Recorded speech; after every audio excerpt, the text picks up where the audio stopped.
What if I told you the next great American rivalry isn't on the football field? It's in concrete, steel, and billions of dollars. Right now, Chicago and Detroit are locked in a once-in-a-century showdown. A $60 billion megaproject arms race that could redefine which city becomes the next industrial powerhouse of America. Chicago, the Windy City, home to skyscrapers and swagger, is betting on futuristic transit hubs, riverfront redevelopments, and AI-driven infrastructure. But just across Lake Michigan, Detroit, the Motor City once written off as dead, is roaring back to life with billion-dollar EV factories, tech campuses, and downtown rebirths that have stunned economists. This isn't just civic pride, it's a battle for survival. Because behind the glossy renderings and big promises lies a deeper question. Can Chicago's polished vision outpace Detroit's raw resurgence? Or will Detroit, the city that's already risen from bankruptcy, pull off one of the greatest economic comebacks in modern history?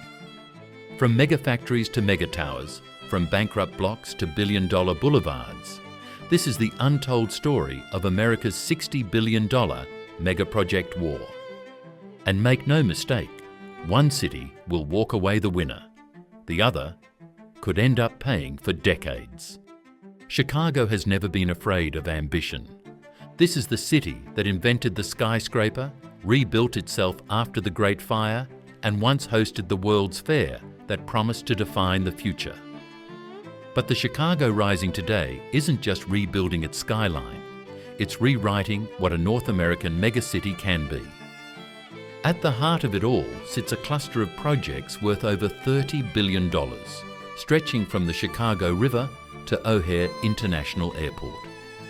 Each one is a statement that Chicago isn't fading like the Rust Belt, it's re-engineering itself for the AI era. Let's start downtown, the 78. Once an empty, forgotten plot of land between the Loop and Chinatown, it's now being transformed into a futuristic neighborhood of glass, light and data. This $7 billion redevelopment will house the University of Illinois' Discovery Partners Institute, a 21st century innovation campus meant to rival Silicon Valley. The goal?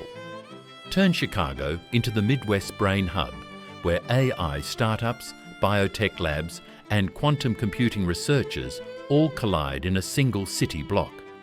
A few miles north, cranes pierce the skyline over the O'Hare 21 expansion, a $12 billion reimagining of one of the world's busiest airports.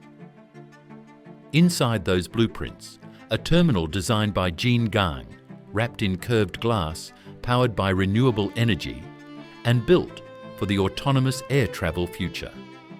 Chicago isn't just fixing runways, it's turning its airport into a statement of global dominance. Every arrival and departure will whisper one thing: Chicago still matters. Then comes the South Branch River Revitalization Project, a $2 billion eco-corridor stretching miles through old industrial land. Factories are being replaced by sustainable housing, green tech parks, and climate-resilient infrastructure. The idea? Transform pollution into prosperity, a carbon-neutral blueprint that cities around the world will copy. And if that sounds too polished, there's Lincoln Yards, the most controversial of them all. A $6 billion private megaproject that promises to connect north and south with shimmering towers, a soccer stadium, and luxury living. Supporters call it the spark that will keep Chicago globally relevant. Critics call it corporate gentrification on a scale the city's never seen. But love it or hate it, Lincoln Yards shows how Chicago plans to win, through sheer scale. Altogether, these projects make Chicago the largest active construction zone in the Midwest. Billions in public bonds, private investment, and federal grants are converging into one bet: that Chicago can reinvent its economy before its population decline catches up. Behind closed doors, city officials talk about economic momentum and innovation corridors. But the truth is simpler. Chicago is fighting to stay alive. Crime rates, tax burdens and corporate relocations have cast a shadow over its reputation. The $30 billion building boom is less about vanity and more about survival. To make sure the world sees its transformation, Chicago's leaders are leaning hard on symbolism. Every drone shot, every press conference, every steel beam hoisted skyward says the same thing. We are still the capital of the Midwest. But there's a dark side. Rising costs are pushing long-time residents out of neighbourhoods they've called home for generations. Critics warn that the projects favour corporate developers over communities, and that Chicago's glittering future may be built on shaky foundations, both financial and social. And some analysts argue that Chicago is spending money it doesn't have to fight a war it may never win. Because while Chicago builds futuristic campuses and eco-rivers, Detroit is playing a different game entirely. A game rooted in grit, manufacturing, and the biggest industrial comeback America has ever seen. And that brings us to the other side of Lake Michigan, where abandoned factories are turning into electric dreams. For decades, Detroit was the cautionary tale of American decline. Factories closed, neighbourhoods emptied, the city filed for bankruptcy, and the world wrote its obituary. But what no one expected was the comeback. Because while Chicago was chasing tech dreams and architectural glory, Detroit was quietly rebuilding something far more dangerous: momentum. It started with the auto giants. General Motors, Ford, Stellantis, names once synonymous with collapse, have poured billions back into Detroit's soil. In 2021, Ford shocked the nation by announcing a $7 billion EV pivot, turning Detroit's historic Rouge plant into one of the most advanced electric vehicle factories on Earth. Not just a factory, a symbol, a message that Detroit wasn't dying, it was evolving. Then came General Motors' Factory Zero, a $2.2 billion all-electric production hub built inside the carcass of an old plant. This wasn't nostalgia, this was resurrection. The very floors that once built gas-powered monsters are now assembling silent EV beasts that will define the next century of American mobility. And it didn't stop there. Stellantis, Chrysler's parent company, dropped another $4.1 billion into a new assembly complex on the east side, creating thousands of jobs in a city where unemployment once hovered near despair. Each investment wasn't just about cars, it was about control. Detroit is reclaiming the very identity that made it famous. But the real twist, it's not just the automakers driving the comeback. The city itself has turned into one of the hottest real estate markets in the Midwest. Downtown Detroit, once a ghost town of broken glass and boarded-up shops, now gleams with $9 billion in development, led by billionaire Dan Gilbert's Hudson Site Tower, a 1.5 million square foot skyscraper rising from the rubble. For the first time in 50 years, Detroit's skyline is growing again. And just blocks away, District Detroit, a $1.5 billion mixed-use mega neighbourhood, is turning empty parking lots into an arena-powered entertainment empire. Hotels, offices, restaurants, all orbiting Little Caesars Arena, the crown jewel of Detroit's rebirth. The new Detroit doesn't look back. It's scrappy, industrial, unapologetically ambitious, and proud of its scars. Where Chicago polishes glass, Detroit welds steel. Where Chicago builds innovation corridors, Detroit builds factories that hum again. And while the city's total megaproject value, roughly $30 billion, is half of Chicago's, Detroit's strategy is leaner, meaner, and far more focused. Every dollar serves one mission: restore production, rebuild jobs, reclaim dignity. Even the federal government has taken notice. Billions in funding from the Biden administration's Inflation Reduction Act have supercharged Detroit's electric vehicle industry, turning the region into a critical piece of America's manufacturing future. The irony? Detroit, the city once blamed for America's industrial decay, could now be the cornerstone of its clean energy rebirth.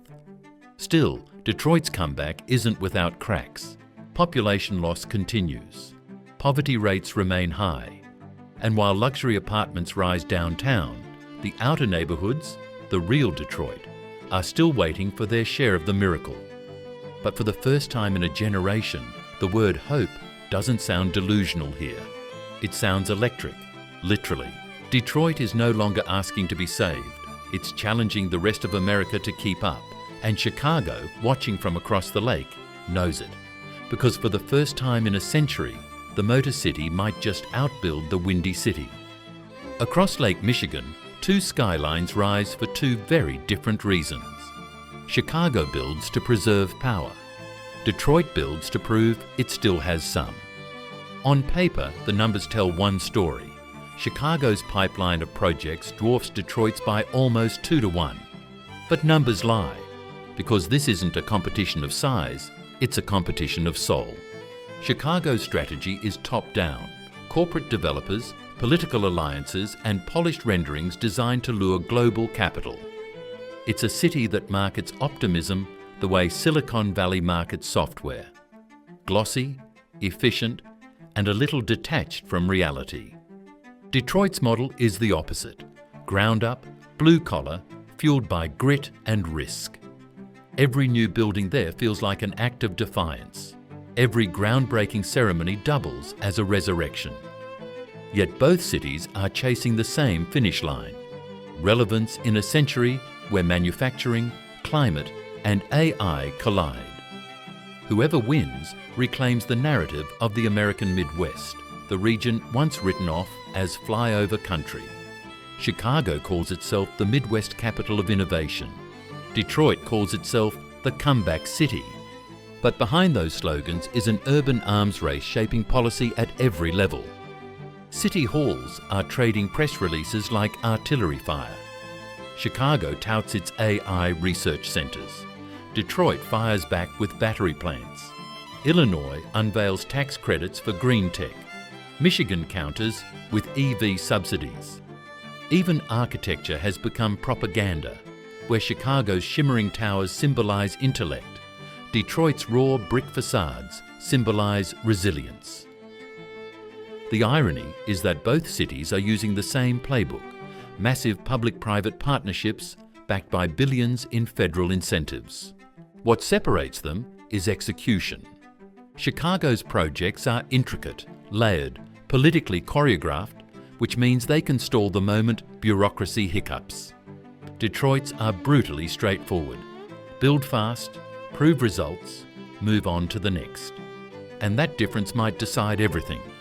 Because the clock is ticking. Climate deadlines, supply chain shifts, and population decline aren't waiting for ribbon cuttings. Every month of delay costs millions, and reputation. In this war, perception is currency. If investors believe your city is winning, money follows. If they smell hesitation, it evaporates. That's why Chicago invests in skyline statements, glass trophies to broadcast confidence, and it's why Detroit floods social media with drone shots of cranes, factories, and workers back on the job. Both are performing success before it fully exists. But hidden beneath the PR battle lies a deeper philosophical divide. Chicago's vision is about control, data-driven planning, zoning precision, and smart city monitoring that promises efficiency but risks sterility. Detroit's vision is chaos reborn, messy, imperfect, unpredictable, but alive. In a future shaped by automation, Detroit is betting that humanity, not technology, will be its advantage. Still, neither city can afford a misstep.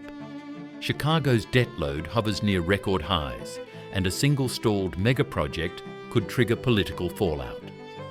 Detroit, meanwhile, balances on the edge of its fragile tax base. One global downturn, one EV market slump, and the revival could unravel overnight. The stakes aren't local anymore. Wall Street analysts track both cities like rival corporations.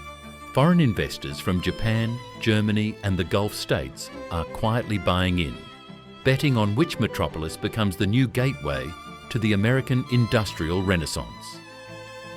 In the end, this isn't just about two cities. It's about the soul of the Midwest. Ambition versus endurance, glass versus steel, theory versus reality. And while Chicago looks toward the clouds, Detroit keeps its hands in the dirt, building from the ground up, one spark at a time. The question now isn't who's building faster, it's who's building smarter. Because in this $60 billion war for the future, only one city's skyline will stand as a monument, and the other as a warning. Every megaproject creates winners, but in Chicago and Detroit, the list of losers might be even longer. Let's start with Chicago. The billion-dollar towers, the glimmering riverfronts, they look unstoppable on camera. But step one block away from the renderings and the cracks begin to show. Longtime residents from Pilsen, Bronzeville and Englewood are watching property taxes explode while developers cash in on tax incentives meant for community growth. Small businesses are vanishing under the weight of rising rents, and entire neighbourhoods are being quietly reshaped for people who don't live there yet. Chicago's megaprojects promise urban transformation, but for many locals, that transformation feels more like eviction. Meanwhile, the winners are obvious. Construction giants like Clark, Turner and Walsh, investment firms from New York and Toronto, and politicians who get to stand in front of the cameras, cutting ribbons and claiming progress. Each announcement fuels the illusion of prosperity, even as the city's budget deficit deepens. For them, the $30 billion gamble isn't a burden, it's a business model. Now look north to Detroit. There, the story flips. Developers aren't chasing luxury buyers, they're chasing jobs. Factories are back. Workers are returning. But the people who once lived near those factories? Many were priced out years ago when bankruptcy gutted their neighbourhoods. They're watching the revival from the outside, unable to afford the comeback they prayed for. And the corporations? They're winning big. Ford, GM, Stellantis. Each one backed by billions in federal tax breaks, each one posting record profits while promising to restore Detroit's pride. But even pride comes with a price tag.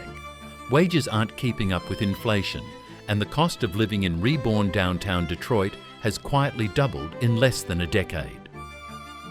In both cities, the same truth echoes. Megaprojects don't build equality, they build empires. And when the dust settles, the cranes move on and the headlines fade, the people left behind are often the ones who are supposed to benefit the most. Because in the $60 billion megaproject war, every skyscraper, every stadium, every electric factory has two sides. The dream it sells and the debt it leaves behind. Here's the brutal truth. Both cities are betting on numbers that may never balance. Chicago's skyline boom looks unstoppable until you open the ledger. The city carries more than $48 billion in pension debt, and every new megaproject comes wrapped in layers of tax incentives, subsidies, and public-private financing so complex, even auditors struggle to follow the trail. Officials promise that developments like the 78 and Lincoln Yards will pay for themselves through future tax revenue. But that's the same line Detroit used before its bankruptcy in 2013.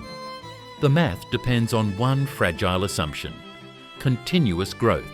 If property values rise, if tourism rebounds, if tech companies stay, the projections hold.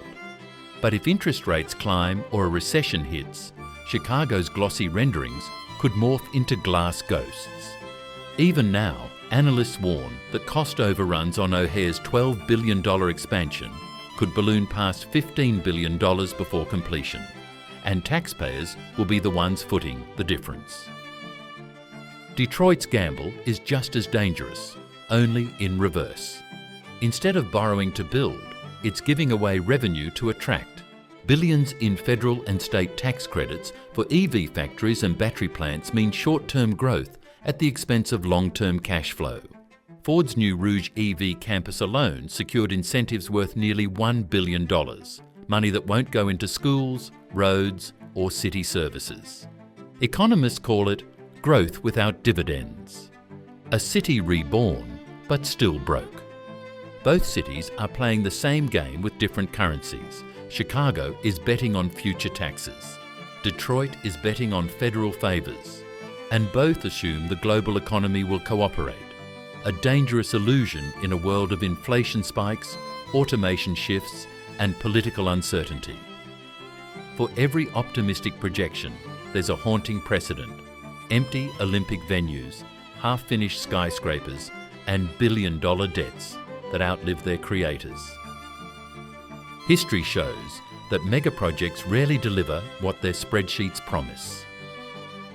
The truth is, the $60 billion war isn't about who can build more. It's about who can survive the bill. And when the cranes come down, the question won't be who built the tallest tower. It'll be who can still afford the view. Every generation believes it's building the future, but in Chicago and Detroit, the future has a price tag, and it's already overdue. For Chicago, the dream is control. A city of shimmering towers, innovation districts, and AI labs that could one day rival New York or San Francisco. If everything works, Chicago reclaims its title as the beating heart of the Midwest, a city that refused to fade into history. But if even one project collapses under cost overruns or political backlash, the domino effect could be brutal. Empty towers, half-finished riverfronts, a new skyline with no one left to live in it. The dream becomes debt, a monument to overreach. For Detroit, the story cuts deeper. The Motor City has fought its way back from bankruptcy, from ridicule, from becoming America's punchline. Now it's fighting for legitimacy, to prove that its comeback isn't just headlines, but history in motion. If the EV revolution holds, Detroit could once again define how the world moves. If it falters, the city could be left with empty factories, broken promises, and another economic cliff it can't afford to fall from. In truth, neither city can fully win. Because this war isn't about outspending the other, it's about surviving long enough for the investment to matter. Chicago's fate rests on tech and talent. Detroit's on power and production. Both are gambling that progress will outpace collapse. And maybe that's the story of modern America itself. Cities locked in a race to reinvent before they implode, driven by ambition, haunted by history. Two skylines rising from the same past, staring at the same uncertain horizon. So, who's really winning? Maybe the real answer is that both are fighting for the same dream, to prove that decline isn't destiny. But as cranes swing and concrete cures, there's a question echoing across the Great Lakes. When the dust finally settles, will this be remembered as the rebirth of America's heartland? Or its most expensive illusion yet? As the sun sets over Lake Michigan, two skylines glint in the fading light. Steel against steel, ambition against memory. From a distance, they look almost the same. But beneath the surface, their stories couldn't be more different. Chicago stands tall, a city that refuses to bend. Its cranes move with precision, its skyline expanding like clockwork. To outsiders, it's progress. To insiders, it's pressure. An economy built on balancing acts and borrowed time. The lights will stay on until the numbers stop adding up. Across the water, Detroit hums with a different rhythm. Engines roar where silence once reigned. Old factories glow again, their smokestacks repurposed for a cleaner future. The city breathes, scarred, imperfect, alive. But even rebirth carries a cost.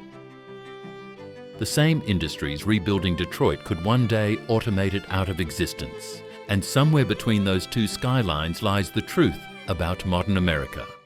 That progress isn't free, that the future doesn't rise from steel alone, it rises from faith. Because this $60 billion rivalry isn't really about cities. It's about who we become when the world stops believing in us. Chicago believes in control, in mastering chaos through precision and scale.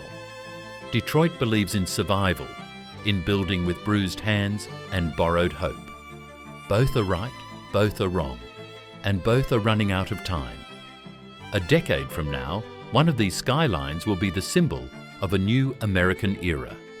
Efficient, electric, unstoppable. The other might stand as a cautionary tale, its towers gleaming over empty streets. So as the cranes keep turning and the budgets keep climbing, one question remains. When history looks back at this moment, will it see the rebirth of two great American cities? Or the final chapter of an empire trying too hard to rebuild itself? The war isn't over, it's only just beginning.